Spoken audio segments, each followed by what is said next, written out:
Programming on 90.7 WKGC and the Commodore Sports Network is sponsored by Sweet Bay. Sweet Bay is a bayfront village in Panama City that features parks, walking trails to the water, a future town center, and more. A community connected at the water's edge, Sweet Bay. More information about Sweet Bay online at sweetbayfl.com or 844-35-SWEET. This is Coach's Corner. Welcome, Commodore fans, to Coach's Corner, a production of Gulf Coast State College and the digital media program here. So, Coach Jackson and I will talk about how the Commodores did. 2 road games last week and big game coming up this week. Commodores right now 20-5 overall, 7-2 in the panel conference, tied for first place. Ranked number 4 in the state coaches poll, ranked number 12 in the NJCAA national poll. That's last week's ranking, so that may change today when it comes out. But that's where the Commodores stand. So 2 road games last week, tough week.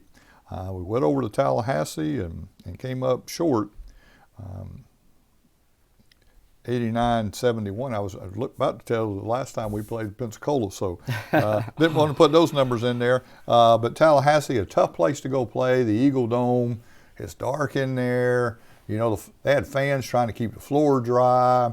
You know, it's always been a tough place to play, and they outscored us both quarters, 41-38 and then 48-33. But the game was a lot closer than what it ended up being. Yes, it was. They're a really good team. We thought probably that was going to be the toughest game of the year for us up to this point. Tons of talent on the road, and it was a situation where they had to win. If they didn't win that game, then they were probably going to fall back, as far as first place goes. I thought they shot the ball pretty good. We faltered in the second half, and it's my fault against their zone. So we didn't really prepare for the 1-3-1 like they were going to run, and offensively it hurt us, and it kind of created points for them. So because they did get on a run up to that point, it was back and forth, and back. And, you know, Commodores play from behind a lot anyway. Yes. And feel comfortable playing from behind. Yep. But find a way at the end to win. But in that case, you know, and then Hester for them, 22 points, big night for him. Yeah, and he's playing really well again. He's a very good player, but we were focused on several individuals that you have to on that team, and he was the one that kind of caught on fire.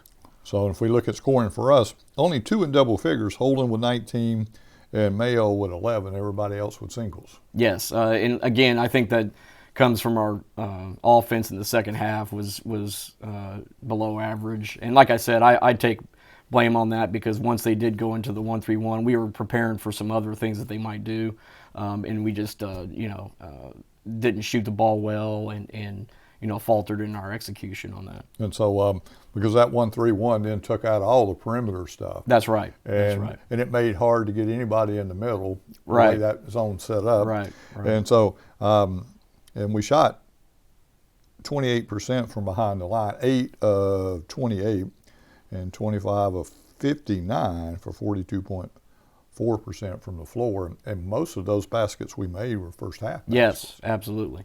Second half was just we just didn't click. We forced some shots under that situation, and I think it just affected us and affected our percentages. And then our Achilles heel, 43.3%. 13 of 30 from the free throw line. Yeah, and I was talking to Coach Gaffney about that, and we had made progress on it, and for whatever reason we took a step back. I don't know if it was just a situation or that we were in, or if not getting to see the ball go in the basket affected us, during our offense, but took a step backwards on that one. And so, and we struggled from the line there. Now, turnover-wise, we turned them over 20 times. They turned us over 14. Yeah. And that's kind of normal for us to turn them over more than us. Right, but I still think, I don't know, I think we're averaging maybe 12 turnovers a game, so it was a few more, ourselves. But again, I credit that to Tallahassee. That was a good game plan. something that we didn't quite work on enough in practice. So it messed us up. And so, and then their bigs, we have a problem matching up with their bigs inside. Yes, which has been the case a lot this year in the conference. And they had a couple big guys that have came back and now from injury, and now are playing well. And like Miguel was one of them, and they have a couple others, and they played well, and we expected them to play well this game. And so, and that was the case there. It was just a tough road game. Fortunately, we got them here. Yes. They got us at their place. Right. Somewhere down the road, we get to play them again here. Yes, we do. And the way it's looking is it's going to be very lucrative situation for us in the standings. It looks like that might be for first place down the road. So, yeah. And then we went to Northwest Florida. Yes. Saturday and won 82-78. They won the first half 40-33, but we come out and scored 49 points in the second half to their 38. So, a nice showing in that second half for the Commodores. Yeah, and we Jacoby Owens caught on fire. We got some outside shooting. They actually changed their defenses up to a 2-3 zone, and we had been working on that. And worked the ball around, got some good shots, got into Cam some. And he was able to create some offense for us in that second half, and then of course our press. I thought we had run a couple different presses in the first half, and then we went into our main press, and that really bothered them. They got out of sorts offensively. We got some turnovers out of it, got some points out of it. So it was second half was fantastic for us. And so if we look at that, you talked a little bit about Owens. Owens, 31 points for the night, 8 of 10 from the free throw line, 7 of 12 from the three-point line, and 8 of 20 from the floor. So yes, just a outstanding night for that young man. Yeah, and I had took some of the sophomores aside and asked them, over this next round here, how much more we need you guys to step up. And he was one in there concentrating. In the practice before, he actually was on fire from three-pointer. So he came out there, made several three-pointers for us, got them out of that, and then made it in the zone. So it was really difficult for them to guard him and guard our offense. And then Holden with a double-double, had 19 points but 15 rebounds. That's Cam.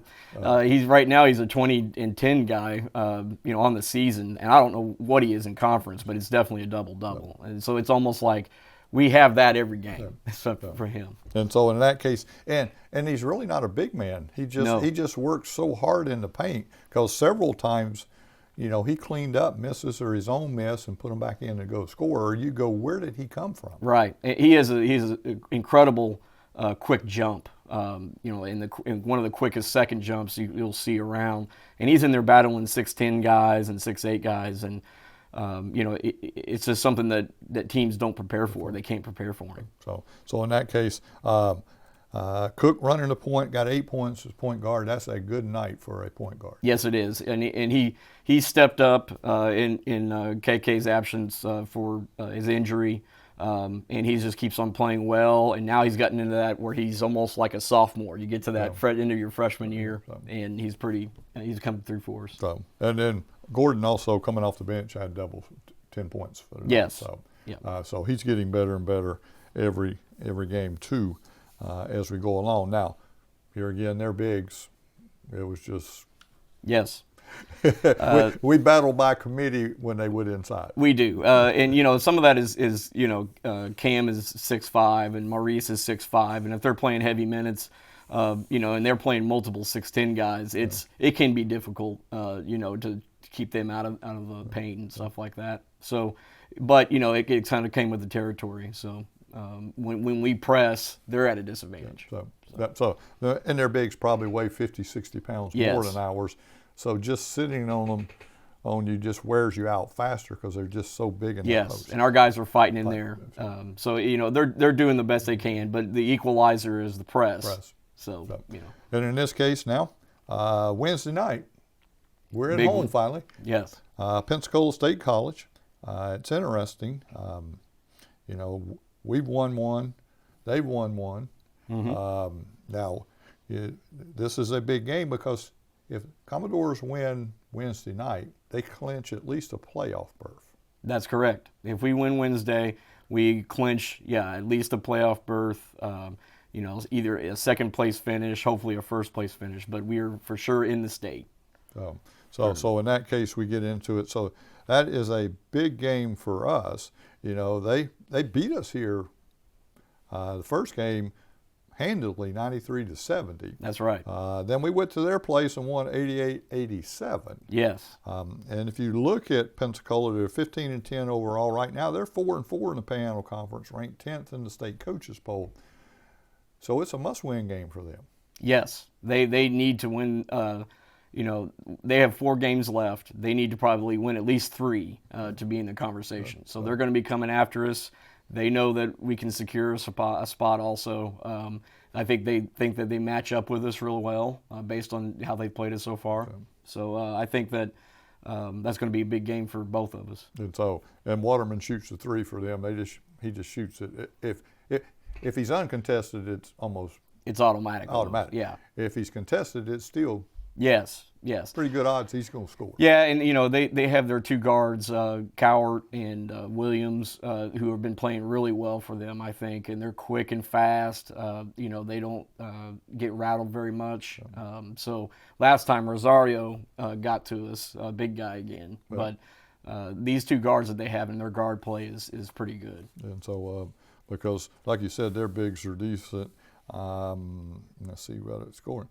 Not much in double figures, though. No. On any other team. No. Waterman is averaging 12.2 and Rosario's averaging 14.5. But the rest of them are mid-low single digits. Coach Penn has always had a roster, and it's kind of what he wants, is a bunch of guys between like maybe 6 points and 12 points in depth. And toughness. So that's kind of what he does. And so that's where he's at there, and that's what his team looks like. Now let's take a look at the Panhandle Conference standing quick. Tallahassee Community College 7-2, Gulf Coast State College 7-2, Pensacola State College 4-4, Chipola College 4-5, and Northwest Florida State College 0-9. Yeah, surprising there. That is the shock, because normally it wouldn't be a shock for them to be at the top of the conference at 9-0. That's correct. But in this case, 0-9, their state tournament berth hopes are gone. Right. And so and they host the state tournament this year. They do. And so the men's team won't be there. The women's side's still battling in there. So we'll see. It would be interesting if neither team from Northwest was in a state tournament they host. Yeah, that wouldn't be good for the first year that you're trying to host it. So in that case there, but that's what's happening there. So the game is huge. Now, injury-wise, how we doing? Everybody healthy, not healthy, banged up? Banged up a little bit. I think Tank Cook, has got a little bit of a shoulder problem, but that's kind of been agging. He's been with that. Cam Holden's always beat up because he's in there battling with everybody. So we had yesterday off, and then we need to get these, a couple guys just, they play through it, but you always want that day to recover, and so we'll go from there. So now we play Wednesday, but we're off Saturday. That's right. So that does give us a little bit of time to recover, because we have 2 huge games after that. Absolutely, and you now that's the time when towards the end of the season and into the conference that you do appreciate buys to get healthy, to game plan for the upcoming opponent and that kind of stuff. And so that our guys know that they got to go all out on Wednesday, knowing that they're going to have a little bit of a break after that. And then we'll go to Chipola. Yes. And then we'll have Tallahassee here. Yes, and those are huge. Every game is huge here. I can't state that enough. So come out Wednesday night, Commodore fans, and support the Commodores. They're fun to watch. And I'll be right back with Coach Rooney Scovel and talk about how the Lady Commodores did on the Commodore Sports Network. Programming on 90.7 WKGC and the Commodore Sports Network is sponsored by Sweet Bay. Sweet Bay is a bayfront village in Panama City that features parks, walking trails to the water, a future town center, and more. A community connected at the water's edge, Sweet Bay. More information about Sweet Bay online at sweetbayfl.com or 844-35-SWEET. Welcome back, Commodore fans. Coach Scovel and I will talk about two road games, tough road games last week, and a big game coming up Wednesday night. Lady Commodores 18-4 overall, 5-4 in the panel conference, ranked number 3 in the state coaches poll. And the last poll I saw on the NJCAA side was ranked number 4. Yeah, that poll that'll will change today. So come out, and we're getting close. We got 3 games left, a lot of things going on, but we had two really tough road games last week. Yeah, we played, just terrible at Tallahassee. We couldn't hit a shot. If we could have shot like we did Saturday at Tallahassee, probably could have come away with a victory. But then we had 2 injuries at Tallahassee. We had already lost angiasis to, a fractured back a couple weeks ago, and something was kind of going on, stress fracture. Yeah. And then in the game, Alana Smith goes down with an ankle injury. Rashara Simmons goes down with a head injury. They didn't get to play this Saturday, so it's just kind of we're down to 7 bodies, and I won't even say 7 healthy bodies, but 7 bodies that can dress out. So looks like things are kind of starting to unfold for us, and we're still in it. We can, if we win out, we can still be in it. But so we'll see. I thought that we fought through both rough times. We just didn't play well, and injuries are getting us. And we talk about that.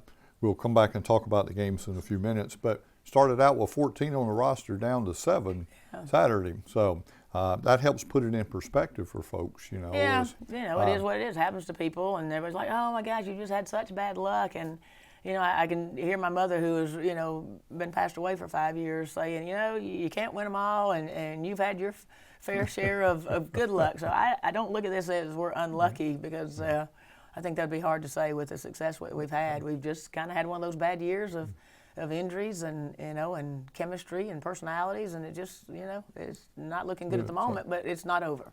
So in this case, with the Tallahassee, and we lost 52-42, back and forth game in a little bits in there. They won 3 of the 4 quarters, 17-12, 12-8, 19-13, and then we won 4-9. But you were talking about shooting earlier.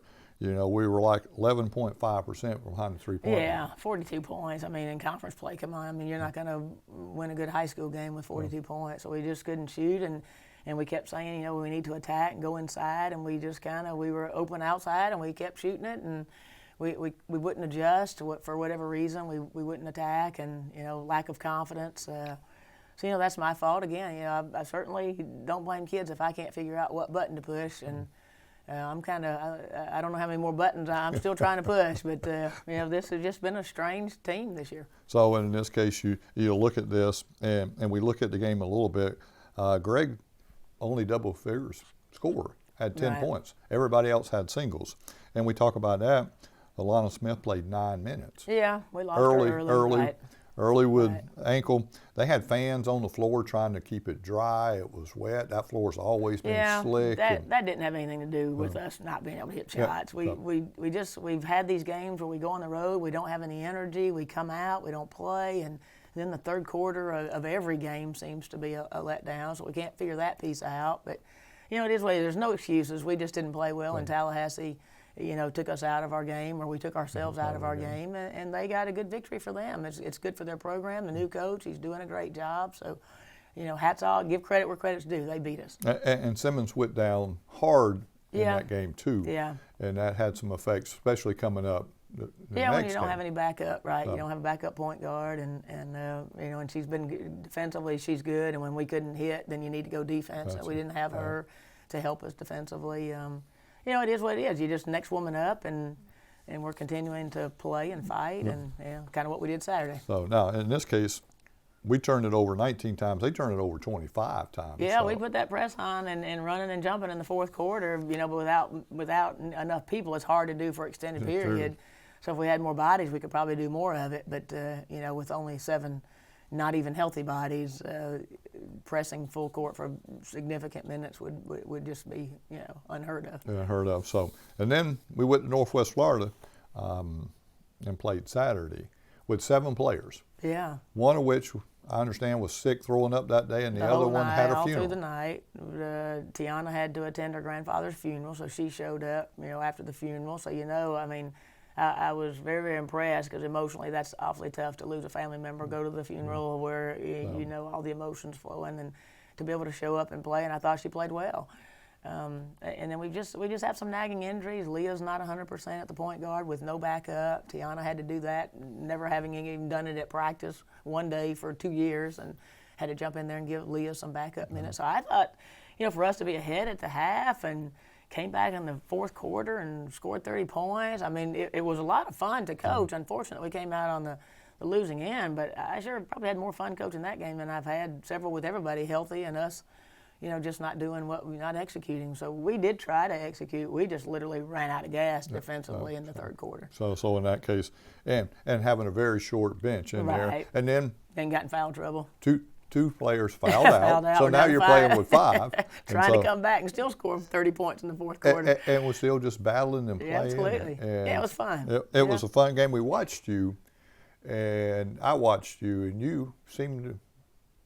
It seemed to be enjoyable because absolutely. When you say you got 7 players, 2 are sick, all the odds were against you. You thrive on that kind of, because here's a challenge. Here's new another challenge. Here's a new challenge. Yeah, I like that new one. I'm kind of big on that. If somebody tells me I can, I'm real quick to try to prove that I can. My dad raised me that way, and and we did. I gave it everything I could. Had to. You're not as quick to think when you had lineups in there that you've never even had all year, even at practice, and not expecting that. Yeah. And so it was a lot of fun, and we came out on the losing end, but it sure was fun that it wasn't a 40-point loss, and we were kind of in it and let it get too far away from us where we couldn't. It was too little, too late when we came back. We got within 4, and threw the ball away. But fun game. A game in there. So, and if we look at it, Greg with 15 points. Now she seems to be consistently getting those numbers, and she's had a good conference season. And we practiced her some at the perimeter, but not near enough to where now you're going to be this, now you're going to go in. We had to sub in and move her to the 5, move her to the 4, be the 2. That's hard to play with confidence when you're getting shuffled around that badly. But I thought she handled it well. She ended up with, I think, 21 points maybe, and Naomi had 28. And so good night. Yep. So, she didn't shoot the ball well. We talked about that. You've got to get to the gym today and shoot. Work on some shooting. But we threw her into the fire, and I thought she handled it well. And so she did a good job there, and they kept battling, and with 7 players, it looked like for a minute it was. Oh yeah, it was gonna get away from us. Yeah. Well, and then it looked like, hey, we might actually get this. Right. At halftime, 26-25. Yeah. That was some pretty spectacular defense on somebody's home court with a jumbled up lineup. So that was a great half. If we could have stopped there, it would have been great. And worked at it and didn't. But now, since then, we'll play Wednesday night against Pensacola. And then Pensacola, 14-12 overall, 2-6 in the Panel Conference, ranked number 10 in the state coaches poll, but a very talented team. We beat them here first time, 87-62. They got us at their place, 77-73. So it's going to be a tough game. Oh, absolutely, because we'll probably have the same lineup that we had at Northwest, and hopefully we will, because this stomach virus that's going around, it's already gone through 2 in the same house, and another one that Savannah Slade was fighting it. She had fever, not fever during the game, but she was sick during the game. So we actually had more sick than we thought. And then, so it'll be interesting to see what we have Wednesday night. But as long as we have enough to start the game. Saturday at 7:30 in the morning, I had texted Coach Candler to say we might have to forfeit today because I don't know that we have enough players.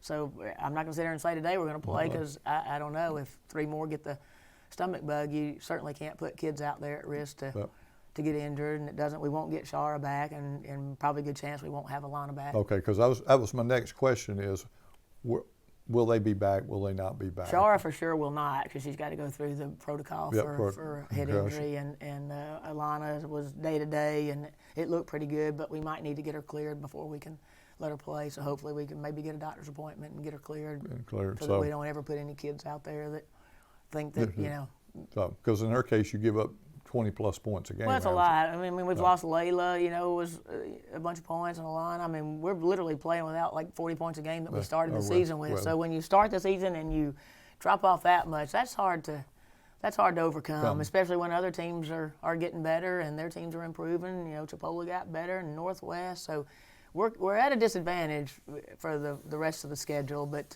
we're going to go play, and if we don't make it, we don't make it. Yeah, because in this case we have Pensacola At home, and then Chipola on the road. Chipola on the road, and Tallahassee at home. At home. And so, and we battle that right now, because if we look at the conference standings, Chipola and Northwest 6-3, Gulf Coast 5-4, Tallahassee 3-6, and Pensacola State College 2-6. Right. That doesn't look good, but like we say, it's not. It's not over till it's over. So we're going to go play and see what we can do. Well, technically, we win out. Yeah, we still can be in the mix. Maybe tie with somebody to get a playoff game. In there, and depending on what happens with Northwest and Chipola Wednesday night. Yep. See, they play Wednesday night. That's a big game. Yeah, somebody's going to have a loss. Somebody's going to pick up on there. We're going to be tied with somebody Thursday morning if we win Wednesday night. If we win Wednesday night, so still battling and working on those pieces, and doing that. Now we got a little bit of time left.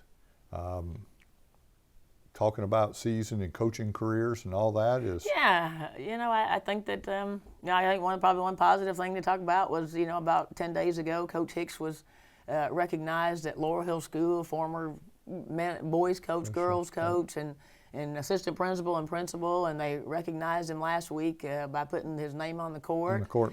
And we had a ceremony that night. It was really outstanding. And I think the local paper yesterday had the article in there and all the successes he had. And when you look back on that, you just say, wow, 8 state titles at Laurel Hill, over here 6 national titles and, a bunch of state titles and conference titles. And you just say what he's given to the game, it's almost a 30 for 30, or it is a good book. Even Coach Hicks said, I look back and say, if there was somebody that was a good writer, this would probably be a good story to go back and put it all into written form, because he's one of those that when he dies, there won't be another one. Yep. The Pathead Summit, the KYAL. Okay, he wasn't on that level of the environment where you get all that recognition, but he certainly gave to the game probably as much as they did. And so happy for him. I was real proud for him that somebody recognized what he's given, not only to kids and communities, but what he's given to the game of basketball. And so, and I saw that article and his name on the floor. And, it was great. And like you said, to win that many state championships, yeah. That's just almost unheard of. Unheard of, yeah. And so, and quite an accomplishment for him. On the other hand, you got 6 national championships at the collegiate level. Yeah, that's pretty special too. That's one of those that's a little bit unheard of. But while you're doing it, you're just playing the next game. And probably and I still don't know, it's kind of like Pathead Summit. He said, I don't see championships, I see faces. And that's just a perfect description, because every team that did win one or didn't win one, they had a personality. And certain things happened during those seasons that it's not about the championships, it's about those kids and those faces and their stories. So coaching is just about being involved in somebody's story and hoping that you had a positive influence along the way. And it's good when they come back. They're married, they have children, they're productive citizens, and so some of the life skills they learn by playing basketball move into their everyday life. Absolutely. That's a little different now. It's a little more business-like now. Back in the day, you really kind of they became part of your family and you part of theirs, all the way down to the aunts, the uncles, the grandmas. And now it's a little more business-like, kind of when they leave. It was a business venture. That's my emotional feeling towards it these days. But unfortunately, that's kind of where the game is going. And if you look at the pros, everything's trades and this and that and contracts and unfortunately, we've lost, I think, a little bit of that piece. Hopefully, somewhere along the way, it'll come back. It'll come back. So, and the athletes and all are changing. Everything's changing. Yeah. And so, but we do what we do. As society changes. So, for Coach Rooney Scovel, I'm James Baxley. Thanks for watching, Commodore fans, and we'll see you next time on the Commodore Sports Network. This has been Coach's Corner with your host, James Baxley.